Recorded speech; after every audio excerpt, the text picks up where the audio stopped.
Welcome to the next edition of Simon and White, where we talk about business, politics, media, and occasionally international stuff, often international stuff. I'm Christian Whiten, former diplomat, PR guy, former banker, joined as always by Mark Simon, who is still in Taipei. Mark, say hello. Hello, everybody. How are you today? Well, Mark, you're close to the action over there because come Monday, we have our President Joe Biden fresh off of his trip to Glasgow, where he delivered the fart heard around the world in front of Prince Chuck's wife, which apparently was very long, according to the New York Post, very loud. And continuing this global diplomacy, he is engaging with Xi Jinping, the chairman of the Chinese Communist Party, boss of China. And of course, it's virtual. You know, all these people are double vaccinated. It's so interesting to me. China always used to want the pageantry of a state visit. It always wanted to come to Washington, have the 19 or 21 gun salute. When it was explained to them that going to Crawford in the Bush administration was actually superior to coming and having, some rubber chicken in Washington at the White House, then they acquiesced to that. But it seems to me a couple of weird things are going on here. You have, first of all, a summit about nothing. I mean, there's nothing that Xi Jinping is going to concede that's real. There's nothing that Joe Biden ought to concede at this point. It'll probably just basically be a presidential phone call. And those are useless. I've been on those, not with the presidential level, but the State Department with China, where they just read talking points, listen to you, maybe ignore what you have to say. There's the other thing, which isn't kind of odd to you that Xi Jinping seems not to want to leave China. Do you think he's afraid of something that might happen if he splits? Well, I think the first thing is this. I think the first thing we have to really look at is how weak Joe Biden is right now. I mean, Joe Biden has no good news coming his way. And I'll put it this way, they had a great jobs number the other day, 521,000. However, when you really dug into it, basically it was, we're still recovering. In other words, companies are hiring again. People are moving back. 521,000. Everybody was excited about it. The stock market's up, but we're looking more like 6% inflation is going to be lucky. We'll probably be closer to 8. And again, inflation does not take in rent, and rents are rising rapidly in the U.S. So my point is Joe Biden is basically having a real problem. He's in trouble. Things aren't going well for him. It's not a good time in the Biden White House. So what do you always do? You try to get an easy confidence builder abroad. The Chinese sense this. Everybody senses this. Biden's going to get on the phone and do what? He's going to get on the phone and talk about how great it is that you guys signed this meaningless climate agreement with John Kerry. This to me is the most dangerous thing about what's happening with the Biden administration. It is obvious to everybody that John Kerry is running his own foreign policy. This is no different than Kerry, who should have been prosecuted back in the days of the Iranians. And actually, I was told was called off by other Democrats, just told to stop because he was trying to play his games with Iran. He is running his own climate policy. I don't know what he thinks he's doing. I don't know what mandate he thinks he has. It is not a religion with him. It's an ego. The people around him, it's a religion. But I am absolutely convinced nothing will come out of this. Xi Jinping may or may not invite Biden to the Olympics. I think he probably will. He'll put Biden on the spot. As a conservative political guy, it's my hope that Biden says yes, because he will pay a major price. And this is the main thing I'd like to bring up with China. China is not just some foreign policy issue for the geeks and think tanks and all the other places. That's the problem now. Serious people are dealing with China. And overall, the China hands are not serious people. I've learned that over the years. They're not a serious group of people. For example, I was looking at this one professor who's out here the other day. She's always go Taiwan, go Taiwan. But she sits on the National China, business committee or something like that, that's basically got all this CH Tug and big corporate money. How can you be a friend of Taiwan and still be on these committees? Serious people have no problem breaking up the sides. And I think my point is really what I'm saying is that China at this point in time is the Biden administration is going to them for what they hope will be some type of confidence builder or something like that. I think they'll come out of there. They'll say nothing. They'll talk about it. That we'll hear, and then we'll hear Jen Psaki get up on stage and lie. Say, yes, the president brought up human rights in a forceful manner. No, he wouldn't. Biden's never been big on human rights. It doesn't matter to him. He might condemn human rights in America. He could do that. That's true. So I think it's not getting better with China. I think it's going to continue to get worse. And here's the thing that everybody's intrigued by. Why isn't Xi Jinping? I mean, the guy's the leader of basically, in their minds, the most powerful country in the world. Somebody who's he can't make a trip to Africa real quick. He can't shoot down to a friendly country in Southeast Asia. He can't shoot to Singapore. They would handle it. Can't jump over to Japan. Can't jump to Russia real quick. Why is he not leaving China? And I don't understand that. There's a Chinese saying, it's old, overused and everything. It's called, the mountains are high and the emperor is far. China is a place that's run from Beijing. Everybody knows that. In other words, it's not like provincial powers. It's not like out west where basically everything flows from Beijing. And it looks to me like, and this is just my not insider look, it looks to me like we've got a leader who's worried that he can't leave for more than 3 days without things unwinding. And he seems to be, it's turned from probably, he seems to be thinking that maybe people will come to me. That's how powerful I am. Somebody's been giving that excuse. I don't really believe that.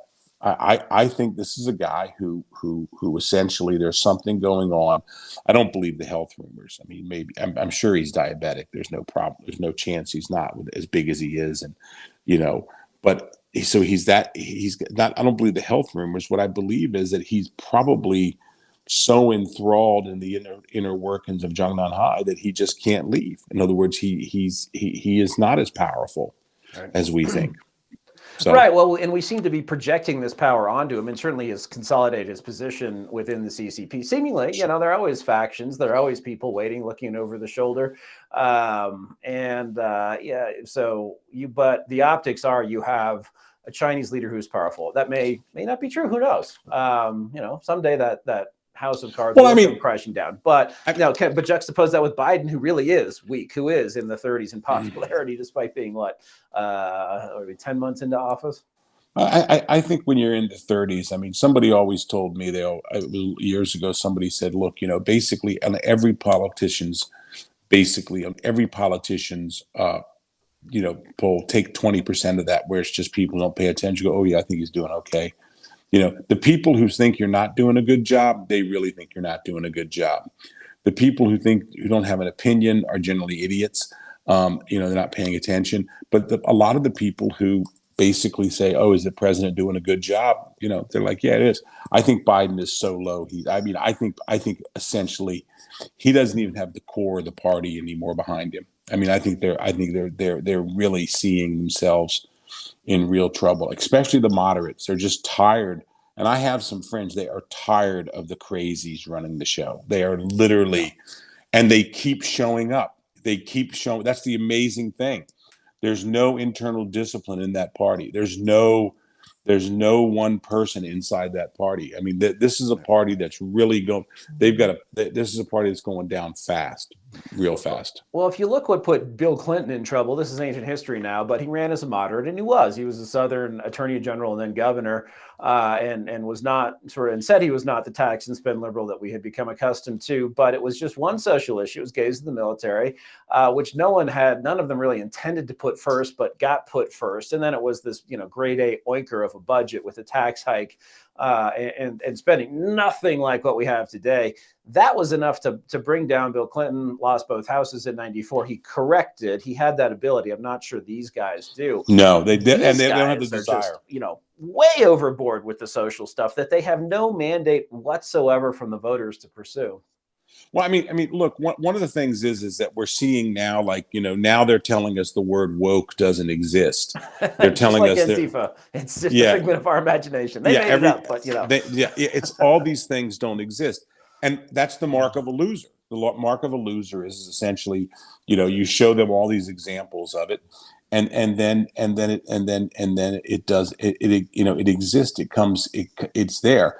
But really what it's doing is like, when we look at companies, I mean, you have a couple of companies that we can talk about, I'll let you do, but you start seeing how basically it eats the basic fiber of everything. And the problem Biden has is inside his administration, they just have a woman who just got appointed to the FTC who got fired from Google for being too politically active.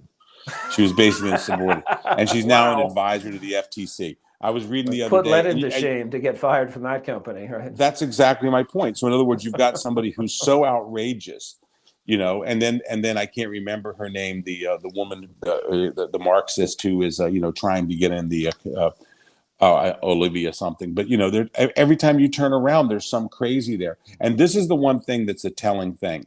Here's the telling thing. I still have a lot of old school Democratic friends because it's my mother's side of the family is still that way.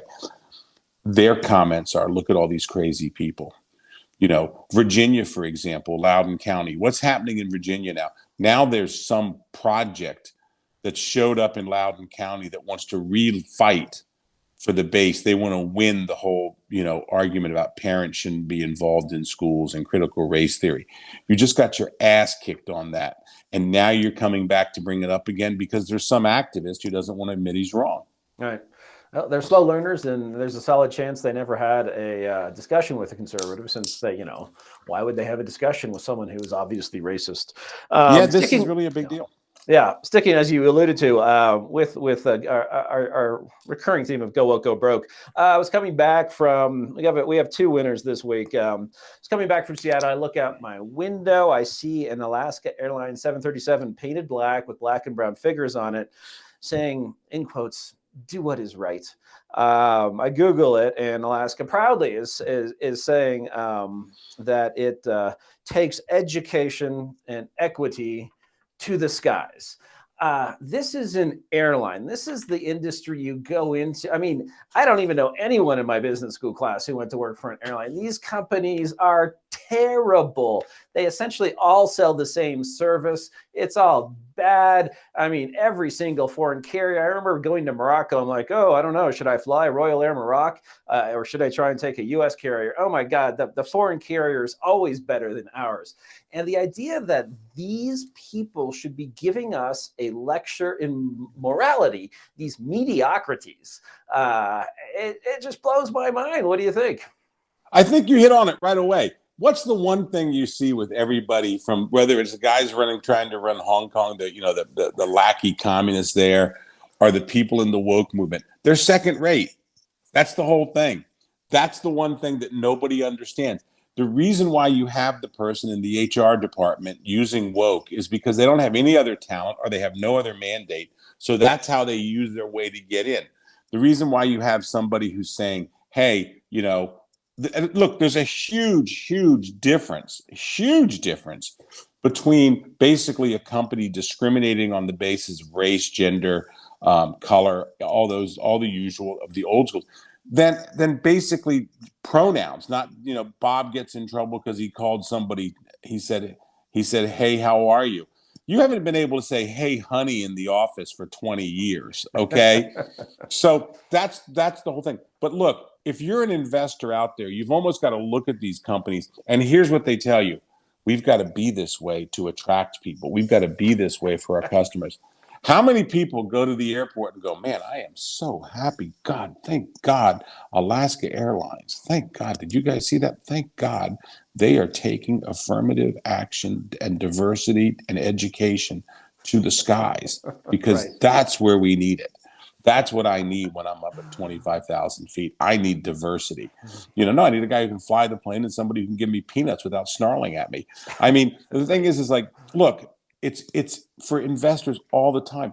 You're going to have to start looking into companies. One of the things that really always strikes me is it's almost, if you go back 20 years ago to today, fewer than half the companies that were listed 20 years ago are present today. Not in terms of going out of business, just the sheer number. If there was 5,000 companies listed, 20 years ago, there's like 2,800 listed now.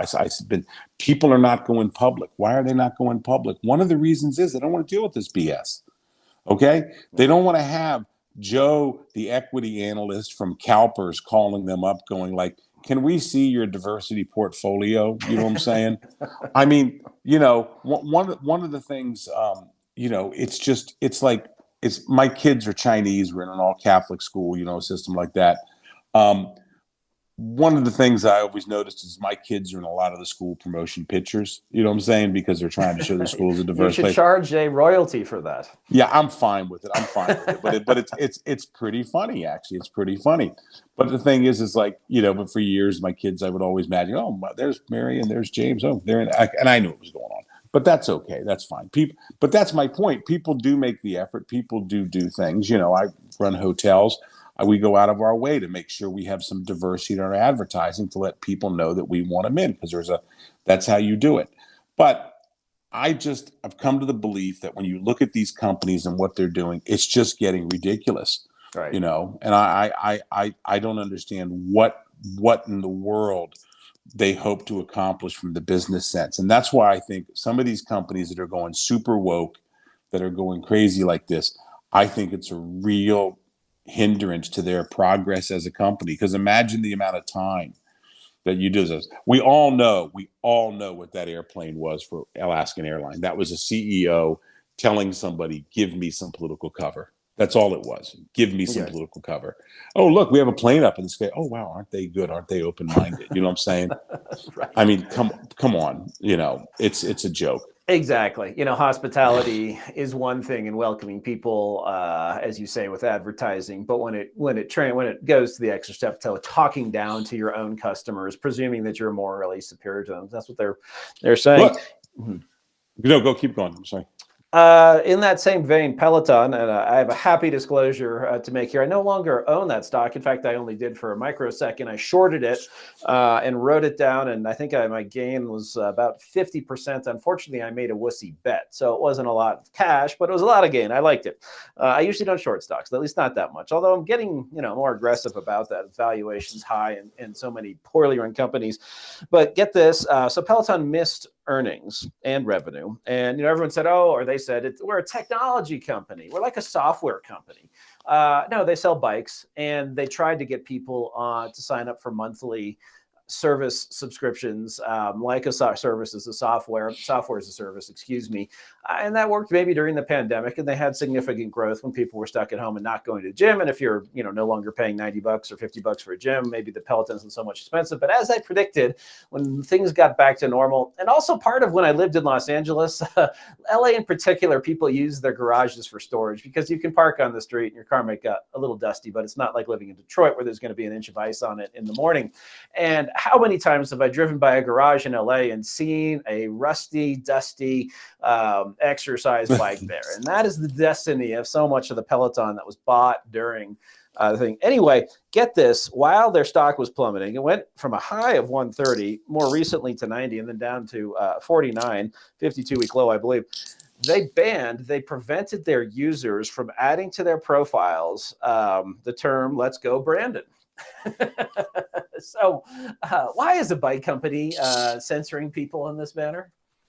Well, the first thing that we would say is that, okay, you're running a community. That would be their defense. And we don't want to put divisive things in there.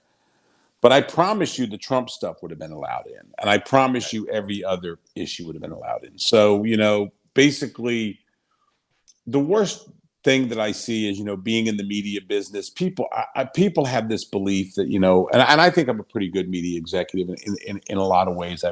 I see where we've avoided trouble because I look at other companies all the time.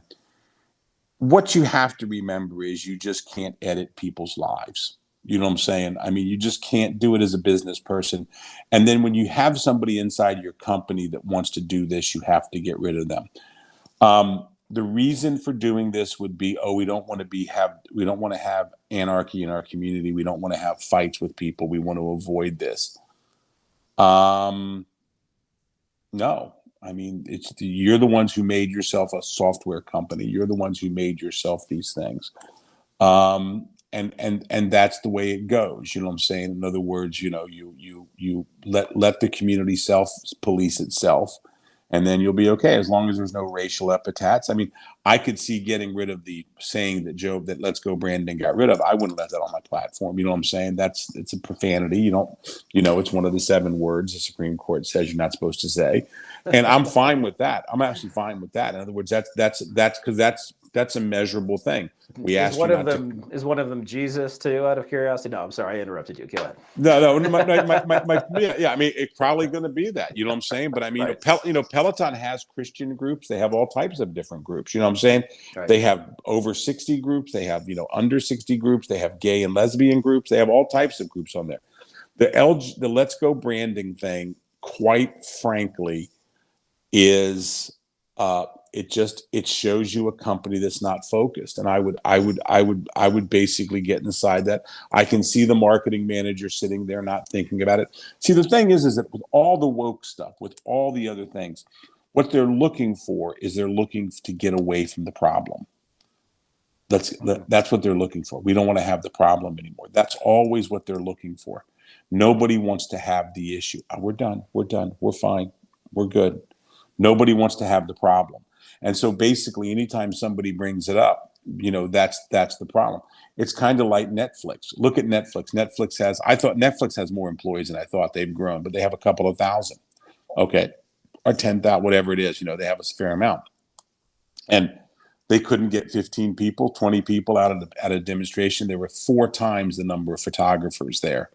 And, at that demonstration. But what happens inside? And then they fired somebody. And it's like, I think that's a pretty easy one to defend. And I think it's getting easier. And it's like, look, you don't get to come to our company and disrupt things. But Christian, I have, at this point in time, I have several thousand. Now, I would say the culture of work that I was involved in Asia for so many years is different than the U.S. It's a much more commercial culture. But companies that allow this to come forward, it's their fault. In other words, Peloton basically probably encourages all this stuff. They have all their things. They're trying to keep everybody happy. I don't believe that. I think if you pay people a lot of money, in other words, you pay them more, keep them happy, keep them focused, you know what I'm saying? Keep the boss out of politics. And that's very important too. The bosses have to set the tone as well. Yes. Let me give you an example. Atlantic Magazine, Steve Jobs' wife. She's telling everybody what she's in favor of. But she's running the Atlantic Magazine. She's running all these publications. And then in the height of the election, her little company gives Terry McAuliffe $25,000 US.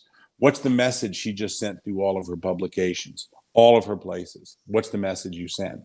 And that's an important thing. So, you can't go a certain way. There's one thing being like Jimmy Lai, my boss. Jimmy Lai, I mean, essentially, look what they're doing to the press in Hong Kong. So how can you make the argument us not fighting them is the wrong thing? They were going to put us out of business, just like they just threw The Economist out. Yeah. You think Apple Daily wouldn't last?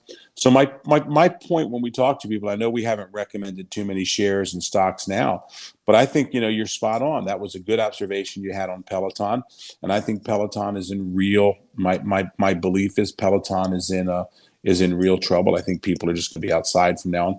But the thing is, look at companies, watch the companies that go super woke, and they if you want to short them, but certainly don't invest in them. That's right. I don't see good things happening for you. Right. And just to close out the episode, since you're still in Taiwan, but maybe not for a very long time, one issue to just touch upon briefly. Steel and aluminum tariffs, which Donald Trump enacted essentially globally using Section 232. He said it's a national security issue that we need to have an aluminum steel industry in the United States. And so he slapped tariffs on. They applied to friend and foe like China, Canada. Well, over time, we started in particular with allies and people with whom we negotiated trade agreements, letting them out of that. So when the U.S.-Mexico-Canada agreement came along, Canada and Mexico essentially were exempted. Seoul, the South Koreans, they got out of it with some strange quota. More recently, the Biden administration has let the Europeans out again with sort of a strange quota, but by and large, those tariffs will go away. And now breaking news that Japan is in talks with U.S. Trade Representative to basically let Japan out of whatever was those remaining tariffs. I thought those had come down somewhat with the mini agreement we worked out with Japan in the Trump administration. Who is the odd man out? I mean, okay, so yeah, China and Russia are not, out, are not being excluded from these tariffs. They still face them, but we have one ally who is, and that is Taiwan. If you listen to some Taiwanese experts, they say they have awesome relations in Washington, and certainly trade has been a priority for President Tsai Ing-wen. Do they really not have any juice in this category after all? They got nothing. I mean, look, there's actually a pretty good piece in Mother Jones magazine. There's a pretty good piece about, it's for Democrats. How do Democrats talk about China? The simple fact is they are basically, what do we have? We have Code Pink. We have the activist group. We have this jerk Joe Tai who owns the Nets, the Canadian. We have another Canadian. They're both Canadians. I don't know how Canadians are so involved in U.S. policy. Tabata Chow, he's a social justice guy. They are pro-China, pro-CCP guys, and they have more sway inside the Biden administration than basically probably our most important ally, one of our most important allies in terms of Asia. And the reason why is, I think so much of this is that the Taiwanese don't really understand where the power structure is in DC and in the States. They are still spending way too much time walking around the halls of DC, way too much time not going out, seeing the people, not making their case. They're too shy. But this administration doesn't really like Taiwan. It's pretty obvious to everybody. The Democrats have never, whatever it is, I think it's historic. I mean, you have to go all the way back. I remember talking to Perry Link one time, the famous sinologist who was at Princeton. Now he's at UC, he's just semi-retired basically. And Perry told me, he said, the problem is all these guys who hated Chiang Kai-shek, his mentors and all the guys that raised around him, you still hear him say something like, well, Taiwan used to be a dictatorship and it kind of moved out of that. What do you mean kind of moved out of that? But Taiwan really does not have the full representation it needs. Now, there's two reasons why. First of all, I think it's the left's traditional just disdain for Taiwan. They're not fans of Taiwan. The second reason is quite frankly, the Taiwanese don't do anything to help themselves. We were talking before the show earlier. It's not open to Americans. Taiwan is not open to Americans to come back and forth. Okay, you got to go through this ridiculous 14-day quarantine. Taiwan is still, we're going to see the pork restrictions come back. Everybody tells me it's going to pass. Okay, so they're going to stick it to their favorite ally. Taiwan does nothing to really encourage, let's say, U.S. exchanges in terms of normal Americans coming here, not just the ridiculous educational exchanges and the congressional things that are a scam, but literally trying to get Americans to come here, trying to get into communities, trying to do different things that would happen. They still work at this super high level. They're always looking for influence, folks. But really, Taiwan and immigration is the massive thing. They're not improving, you know what I'm saying? Trying to get them to buy the right weapon systems from time to time. We just had that congressional delegation here. Yeah. Three things I learned after talking to, three things I learned from the congressional delegation. One, the Taiwanese have huge manning issues, and the Americans recognize that now. You know what I'm saying? In other words, yeah, you can have all the F-16s you want, but you got to put pilots in them and ground crew. Secondly, it looks like the Taiwanese don't have enough small arms. They're short on, basically, they're talking about becoming the porcupine, and it's going to basically look like the Magnificent Seven, where you're going to have the workers coming out with shovels or something like that. They don't have enough. They don't have enough weapons. And an M16 or AR-15 is basically about $1,100 US. Go buy yourself 200,000 of them tomorrow. Believe me, the U.S. can get them. Yeah. Or somebody can get them. They do not have really any plans, as I said, on immigration. Immigration is a big issue with the U.S. for the people who know it. It's not a growing market. It's a declining market. And if you're not a growing market and not a declining market, that's it. Citibank just pulled out of here because it's So they don't have the relations they have on DC, and they also do the same thing. And I'll get in trouble for this. It's the same people all the time they hire. It's Rich Armitage. Ugh, It's the Armitage people, and I'm not. Everybody knows I'm not looking for business, but it's the same folks all the time. You know what right. I'm saying? They're constantly doing that. And it's pretty funny. They still solicit Brookings. Brookings is basically a paid arm for the CCP. And Exactly. they still solicit Brookings. They still have people like, and I'll get in trouble for this, but I mean, I don't know how these people who claim to be a great friend of Taiwan, but now they're having to watch what they say, because China is getting in more and more involved.